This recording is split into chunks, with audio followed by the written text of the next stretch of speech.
Hello, and welcome. Welcome once again to the Secrets of the High Demand Coach podcast. And I am here today with Kate Blake, who is a catalyst for powerful human beings ready for breakthroughs.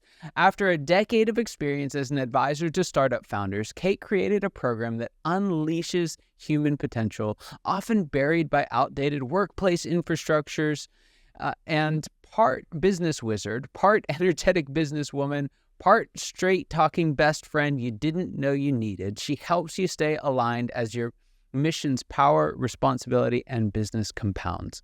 Consider her your guide to unlocking the nuanced agreements you've made to perform as you should instead of fighting for who you are. And she is here with us today. Kate, so excited to have you on.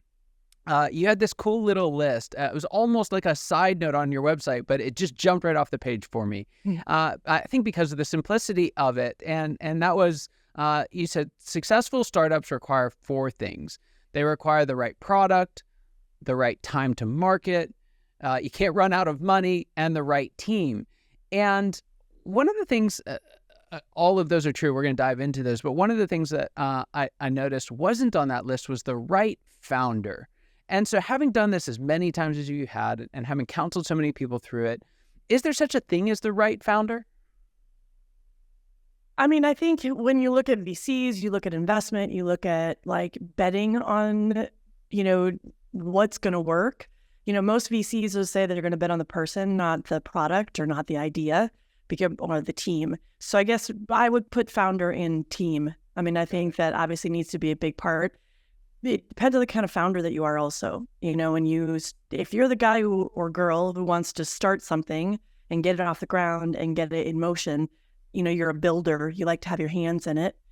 That's very different than somebody we usually see somebody else step in to scale it, to move it to, to try to become a household name. So I think it depends on what the needs of the organization are and the skills of, sorry, I can move that chiming if they just heard that. What the skills of the founder, but also what's needed by from the company at the time and the size they're at and their stage of development. Yeah. So you mentioned kind of this builder type. What are some of the other types of successful founders that you've come across? I mean, in my mind, I just really like to oversimplify things. I think if we listed like 10 different versions and it's hard to remember, it's hard to track. I think those would be the really 2 simple ones. I mean, obviously there are many stages an organization goes through, but understanding where exactly you feel lit up, where you feel excited. The other thing, look, most founders are way past their skis. We have this fun little game in Silicon Valley where you've got to get a megaphone as big as you can. And the only thing you're allowed to yell is, "We're killing it." And the reality is that whether you're in a startup or in a regular business, which, by the way, between the two, I think it's just the speed to scale. If either one of them, most of the stuff that's going on inside is pretty gnarly. It's pretty messy. It just is how it goes. You're trying to build something with the best team that you can have. So I think the most important part, because people are going to feel uncomfortable, is getting support, having a bunch of advisors, having the best team you can around you to give you the best advice that you can have, to make the best decisions you can. And just really pay attention to how are you experiencing this? Are you past a point where you feel like you really know confidently that you can lean into that uncertainty and really do the best you can? Or is it something that you're like, this doesn't actually light me up anymore? I think that's the big distinction between how do you know whether you're the right fit for the place that you're at? Yeah, that's so true. You mentioned on the site, and you've brought it up multiple times here already, that one of the most important, but really the most challenging is the team, right? Getting the right team. And so first question for me, in your experience, why is that so hard? It seems like we've been doing organizations for a really long time. We've been doing startups for a really long time. Why is it still such a mystery for so many people? Well, I think because hiring is hard. And people think that they're getting it wrong and they need to improve it. If you're doing it well, if you're in a fast-moving startup, the numbers say that if you're doing it well, you keep 2 out of 5 hires. That's awesome. Because think about it. It's like going on 3 dates with somebody and being like, "Hey, you want to move into my apartment?" right? I mean, should we like get right into it? Like maybe we should talk about having kids. It's challenging because especially on like your first couple of dates, people are in their best outfit and they're bringing their best attitude and there's excitement and so we don't see a lot of that sort of true color of like what happens when you feel like you've run into a roadblock. Yeah. How much do you trust yourself to ask for help or to lean and say like, listen, here's my perspective and how I would approach this, but I'm sure I have some blind spots. How do we create this collectively? Yeah. So I think it's hard in that aspect, especially because there's a lot of proving energy that's in the space and people get really good at telling stories. So there's actually a really great book that I happen to have here called Who. It's the A Method for Hiring. It's Jeff Smart and Randy Street. It's the best hiring book I've ever had. This is like a handbook. You should get this for it. It's a great outline for how to write job descriptions, how to go through the hiring process, what's the interview process look like. It's just that everybody should have a copy of that on their bookshelf. You should get one behind you. I love it. And I love that you went there because I feel like when I look through the other parts of your list, right product, right time to market, making sure you've got cash, I would say those are hard things, right? I'm not glossing over that, but I think most founders feel like that's what they've signed up for, right? Like if I'm going to create something from nothing, it's going to be hard. But I find that that most founders feel the least equipped to build the team, right? How do I write a job description? So I love that you brought that up. And also least equipped to control it, right? Yes. Like all the other marketers, especially most of the startups we're talking about distributed teams. So it's data driven, right? You're creating tiny little proof points, basically mini exercises, like mini experiments, and you're looking at the data, right? So we're just moving closer towards a marker. Human beings, you can't measure in that way, right? You got to figure out, I think there's this misunderstanding. People think I, as a leader, have to figure out how to motivate people and inspire them. Yeah. And I promise you could spend every moment of your last days of breath trying to do that. If you were trying to do that for me, it's impossible.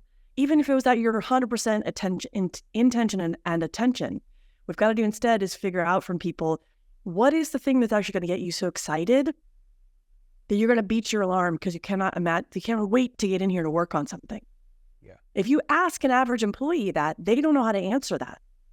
So getting their co-creation in what it is that they're doing, their buy-in, asking them those questions, helping them come to a solution and figuring out where it overlaps with what the organization wants, right?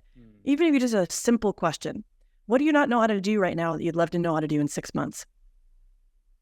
And if we get everybody lined up in that way, they feel like that commitment and that connection, that investment in what gets them excited is what keeps them engaged.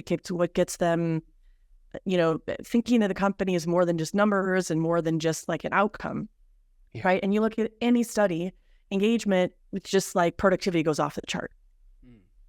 One of the things that I've found is it's a lot easier. It's hard to do those things in terms of just building the skills and habits of it. It's not actually all that complicated, but it's a lot harder to do those things when you have the wrong people on the team, right? And so, again, pulling from your experience, having done this so many times, I know there's 1,000 different ways that teams can be set up, but are there any common threads to who the right people are? Are there any common characteristics that we should be looking for?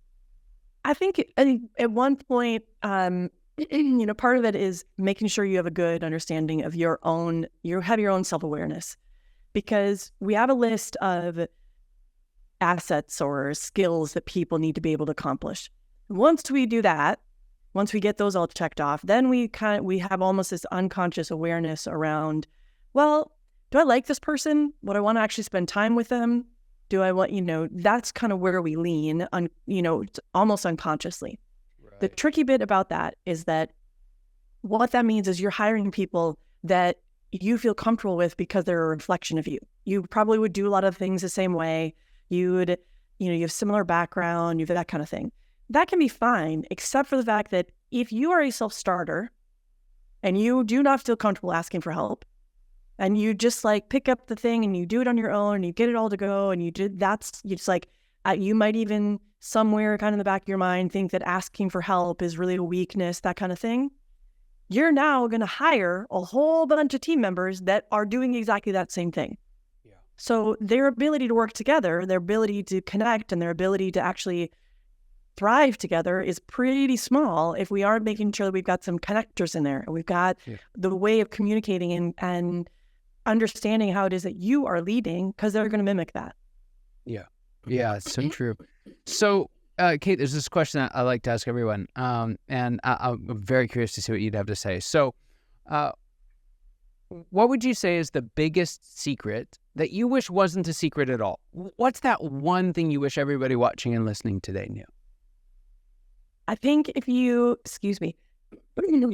think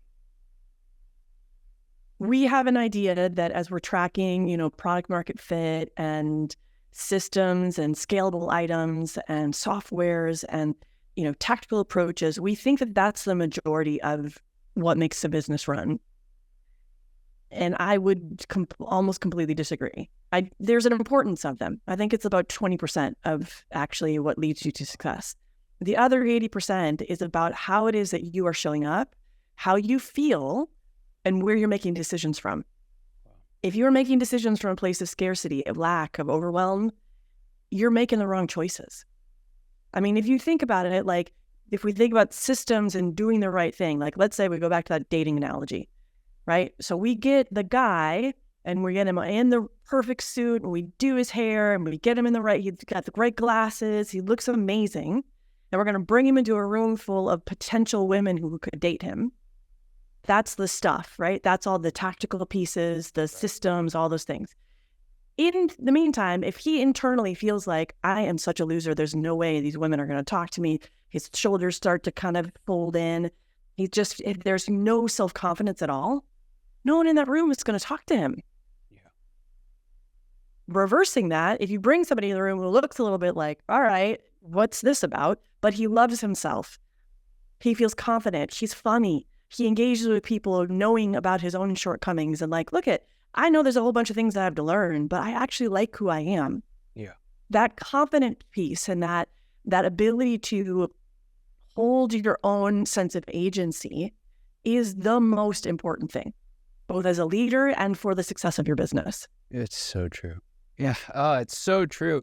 And it's one of the kind of temptations of our space is that's harder to do, right? That's harder to teach. It's harder to coach through. It's easier to say, hey, go do this, go do that, wear this, wear that, right? And it can be an easy button, both for the entrepreneur and for the coaches that are helping them. And it's such a great reminder to all of us involved to really do the real work, right? Yeah. To really do the real work. Yeah. And I think, when you look at the kind of the world of coaching, when people had their experiences that are not like, oh, the business went through the roof. I mean, that's great. I love it when my clients are like, you've actually changed my life. Yeah. My wife has never met you, but she's like, I am in love with this Kate person. Can we just keep her around, right? Because it changes the whole way that you are as a person, not just simply how it is that you're operating inside of the business. And we can look at some of those things, right? Like, how do you make a successful, scalable business and proof points and, all the tactical approaches. But the other thing is so much more important. And you're right, it is harder.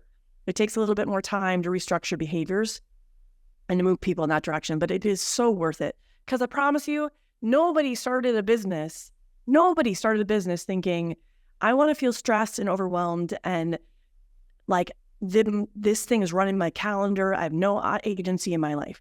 Nobody. I don't care how successful like you want to be. That doesn't feel good. And that's going to end up, impacting your results. Yeah, it's so true. So true. Kate, profound. Absolutely. Couldn't agree more. What a great challenge and reminder. Thank you so much for being on the show. It's really an honor having you here. For those of you watching and listening, your time and attention mean the world to us. I hope you got as much out of this conversation as I know I did. And I cannot wait to see you next time. Take care.